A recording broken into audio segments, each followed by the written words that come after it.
after that win last night, you're sitting there and you're watching, and I know you're emotional, but were you surprised? I was watching last night. You were? You yes. didn't do NBA, okay. So were you surprised at that comeback win?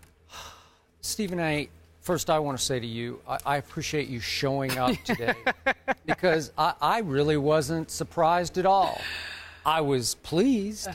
I was pleasantly amazed by what happened to your Philadelphia Eagles, but, you know, I had to sit here all week hearing you say how supremely confident you were that your Eagles, not that they're yours, but the team that you picked in the NFC East, would beat my Cowboys, because my Cowboys can't, as you kept saying, handle prosperity.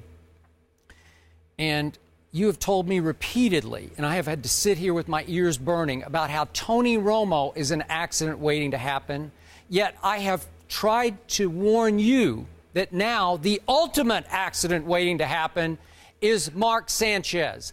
And I first guessed this last night because I tweeted just ahead of Mark Sanchez unraveling, coming apart. Reminder, he has the high capacity for making the big mistake. And Stephen A., I tried to warn you that these Cowboys are different from the old Cowboys. These Cowboys away from Jerry World, which they play at like it's a neutral site. In fact, I almost wish that they would request that the Indianapolis Colts would let them come to Indianapolis next Sunday. That, You know, why not? Yeah. Just say, Jerry, eat the gate. Just go to Indianapolis. Play it away. Because on the road, these Cowboys are night and day different. They are shockingly confident. They have a strong backbone. They are tough-minded. And how about that true grit that they showed last night in a hostile arena, losing a 21-point lead, and all of a sudden going 78 yards in 8 plays, 22 yards to Dez, then 21, DeMarco breaking free, and then 22 more to Dez, 28-24, my Dallas Cowboys. And then right on cue, Mark Sanchez turned back into Mark Sanchez, ultimate accident waiting to happen. Tony Romo, 3 touchdown passes to no interceptions, all 3 to Dez, by the way. And Tony Romo had a QBR on a scale of 0 to 100 of 92, which makes him the, again, runaway leader in road QBR among NFL quarterbacks this year, as he goes all the way up to 18 touchdowns away from Jerry World to only 1 interception. Now, in conclusion, I am definitely not saying that my Dallas Cowboys have won the NFC East, because we have a whole lot of football left to play. But for my Cowboys to go from that debacle, that nightmare, getting blown off their quote-unquote home turf on Thanksgiving afternoon, compliments of your Philadelphia Eagles, and rebounding to win by 11 at Philadelphia, means that this team is made of some really different stuff, and I say it is the right stuff. And I say they will win the NFC East, though we got a long ways to go. The stage is yours. In conclusion.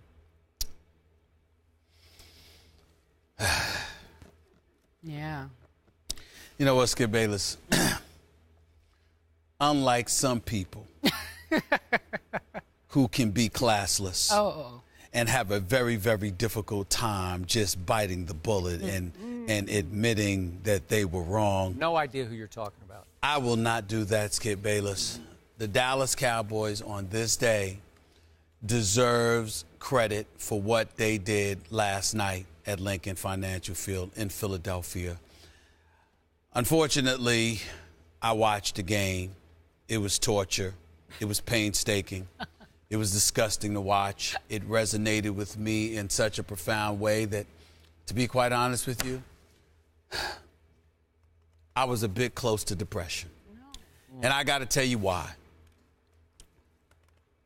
To be down 21-0 in this game, to open the game with Josh Huff inexplicably, idiotically not knowing that you're supposed to catch the daggone ball, and you know, it's tantamount to an onside kick, for crying out loud. Once it's up in the air past 10 yards, I mean, it's a live ball. You got to go get it. And to be called to get it, to not know that you're supposed to go up there and grab that football to open the game. I mean, talk about a killjoy.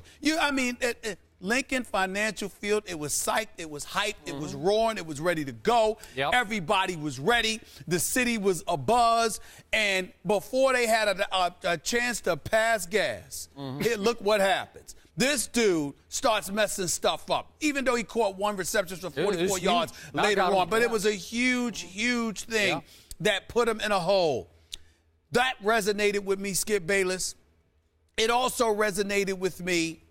This dude, Bradley Fletcher, I will say this. I'll never get on Ike Taylor, the Pittsburgh. You know what? I'm glad you brought that up. I'll never get. I thought of you last night. I'll never get on Ike it was Taylor uncomfortable. for the Steelers You realize again. they both wear number 24. Yes, that's what I was thinking. That's right. That's right. And I said, you know what? Ike Taylor is off the hook. Yeah. I'll never bother him again because this dude, Bradley Fletcher, who I'm told was crying after the game, should have been crying. I mean, listen, Des Bryant is a bad boy. He is. Please make no mistake about it. But it's one thing to get beat.